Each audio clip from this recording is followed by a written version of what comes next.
Welcome back to Footballology. So about 2 weeks, I put a video out talking about NFL GMs and the different types of rebuilds. There was two types of rebuilds. We had the more traditional style rebuild versus the new school style rebuild. I'll link the video in the description box below so you guys can go back and take a look at it. I think it's a really good video, and it gives you kind of an idea of where the NFL is headed this way, and it just kind of opens up your mind to a whole bunch of different ways. So now that you've decided what type of rebuild you want to go, it's all about the personnel that you want to bring in. Now, you've seen the Oakland Raiders last year kind of trade away everything that they had on the roster to bring in more draft capital, to bring in young talent, to kind of sort of build for the future and give themselves the opportunity to win multiple championships over the course of the next 10 years. And then you have some teams that are willing to take the free agent route. They're saying, hey, I want to win a championship either this year or next year, and that's it. And then I'll just go through the rebuild the following year, but I want to win a championship right away. Now, each style actually, or each way has its pros and cons, and I kind of want to take you guys through it and just kind of get you guys an idea of what would you do in that situation. Would you go build for the future, get rid of what you have on the roster, build your team through the draft, or would you go out and get a free agent that you already know is proven and has an opportunity to kind of come in and make an instant impact on your roster? So let me know what you guys think in the comment section below, but I want to take you guys through the pros and cons of each style. So I kind of want to start off with the free agent route. Now, the Denver Broncos are the blueprint or the ideal route that you want to go. They got a championship out going on the free agent route, going out and picking up the right guys, getting the right pieces in place to give themselves the best opportunity to win. Obviously, the headliner in this situation was Peyton Manning. Having him on that roster just elevated the whole team around him and made them play that much more.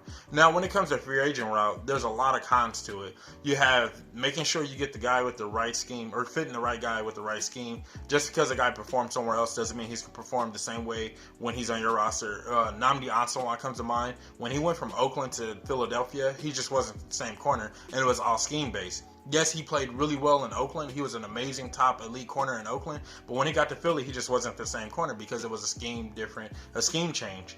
And so that's the first key point right there, making sure that your guy can fit your scheme. Now you got to go out and pay this guy. Now, when you go out and get a free agent, you're going to be investing a lot of money into this guy because he's already proven that he can play at this level and play at a high level. And so you got to pay him, or if you don't, somebody else will. And now you're kind of in real deep because now he has this money, he has this contract on your books, and with this contract being on the books, it really hurts you and hinders you from doing other things around him. So you got to hope this guy lives up to that contract.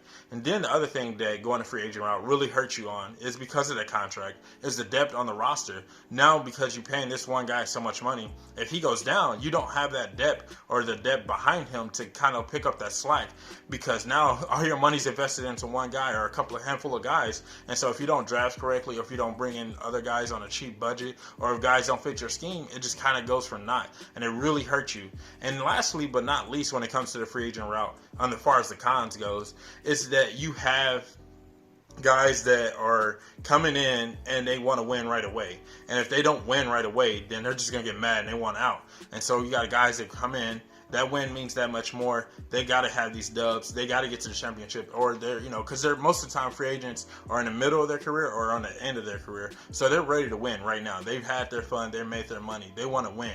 And so those are the cons, I feel like, when it comes to the free agent route. Now, the pros of going to the free agent route are pretty much easy. You get a guy that you know that can play in the NFL. That right there in itself means so much more, and that value right there. You know that a guy can produce at that level, and you don't have to worry about going back and looking at his college tape or this tape or that tape. You know that he can produce at the highest level of the game. And so with that being in your mind, it makes you sleep easier at night, knowing that this guy is going to line up for you on the other side of the field. And then you have that mentality, because like I said, these guys are ready to win right now. That means that much more to them. They play a little bit different. They play a little bit harder. And then sometimes you get some situations where guys are willing to take pay cuts, but that's, few and far between. But it really is nice having those guys in that leadership in your locker room, because they are ready to win right away.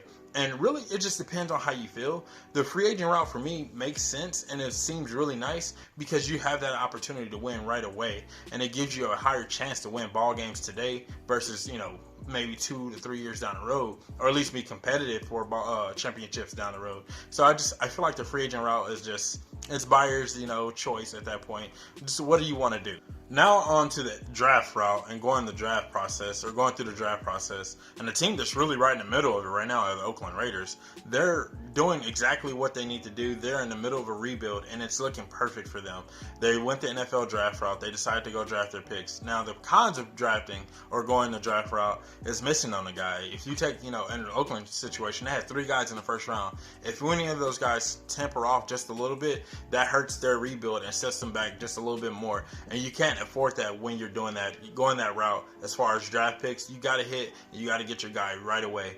And that brings me to my second con of going the NFL draft route is not getting your guy. If you have your eyes and your mind set on one guy specifically, and you got to go have this guy so he can come in and fit in your scheme and do what you want him to do because you just feel like he's the right guy, and you miss him because somebody else takes him, and now you're kind of left out high and dry. Now you got to go find somebody else and go to your second, third, fourth, even 6th option, and you're not really want to go that route, and that really kind of sets you back as far as this rebuild go. So when you go to NFL draft route, everything in my personal opinion has to be specifically and precise, because if you miss on one little thing, or if you don't have room for error in my opinion, and when you miss on that one little thing, it kind of just sets the whole rebuild off and just kind of tips everything, and it just ruins everything. But Oakland's in the middle of one right now, and it's really working out in their favor. Now it brings me to my pros. Now when it comes to the pros of NFL draft route, I think there's more pros going the draft route versus the free agent route.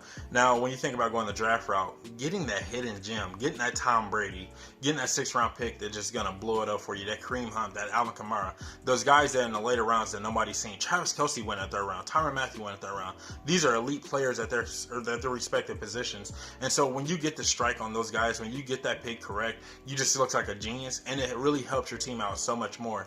And then also the pros of going the draft route is the money. The money is so good because of the new CBA and the way the contracts are already set up and structured. And then if you get a guy in the 1st round, you get that 5th year option, and that just helps you out even more as far as the money goes. So you're not kind of investing a lot into that one position, and you're still getting these guys paid, but they're not getting paid like they were before. I want to say Matthew Stafford was probably the last quarterback to actually get that true #1 overall $100 million contract, some ridiculous money. I think Matthew Stafford was the last guy to get his. And so with the new CBA in place, the contracts and the money behind the contracts are just so much more friend or team friendly, if is the word I'm looking for. And so I'd rather go to the draft route just for that. And then you think about your future success. I know the first 2 years through a rebuild are really rough and really horrible, but when you get to that, when you hit on your picks, first of all, and then you go into the later parts of those careers, those guys start to produce at those high levels like you projected them to, it makes you look even more like a genius, because now your team is a championship caliber team and you're not paying out a lot of money. It reminds me of the Seattle Seahawks and the route that they took as far as rebuilding their team. They're another team that had a successful, there are the blueprint, if you will. Like I said, Oakland's in the middle one, but Seattle is the blueprint. They got Russell Wilson in the 3rd round, paid him pennies compared to what quarterbacks are getting paid now. And they were paying him pennies. They had Richard Sherman in the 5th round. I think they got Cam Chancellor in the 4th. Bobby Wagner was a 2nd round pick. They got a lot of guys through the draft, and they built a really solid team, a championship caliber team through the draft. So it can be done. Seattle is the blueprint. Oakland is in the middle of one, and they look really good in theirs, but it gives you that future success, and it allows your team to grow and gives you an opportunity to win multiple championships, not just 1 or 2 with the free agent route, but with the NFL draft route. You could possibly squeeze out 3 to 4 championships with a team like this. Just reminds me, I know that we're talking football, but it reminds me of the Warriors. The Warriors went the draft route. They drafted a lot of guys. They hooked their guys up. They developed their guys. That's what I'm looking for. They developed a lot of their guys, and they gave their guys the opportunity to win championships, and they won multiple championships. Yes, they brought in Kevin Durant as a free agent, but they got their, even with KD not being there, what they did through the draft gave them opportunity to win multiple championships, to get to multiple finals. And that's how you want your draft route to go. You want your draft route to net multiple championships. We're talking about 5 or 6 championships, or at least appearances in those championship games. So I think it's really exciting going the draft route. It's just high risk, and the reward is just as high, if not higher. But with a free agent route, the risk is low, the reward is kind of in between. So it just depends. Like I said, it's up to the buyer. So that's all I have for this video. Let me know what you guys think in the comment section below. Would you go with the NFL draft route or would you go with the free agent route? Which one do you feel like has a better chance to win a championship? And which one do you feel like the free agents can net more championships than the draft championships? Like, I don't know. Let me know what you guys think in the comment section below. I'm kind of excited to hear from you guys. But I just feel like this is another way for you to kind of contemplate on how you really want to build your team and give yourself an opportunity to win multiple championships. Let me know what you guys think in the comment section below. And if you're not a footballologist yet, go and subscribe to the YouTube channel today. Become a footballologist. And stay safe, football fans.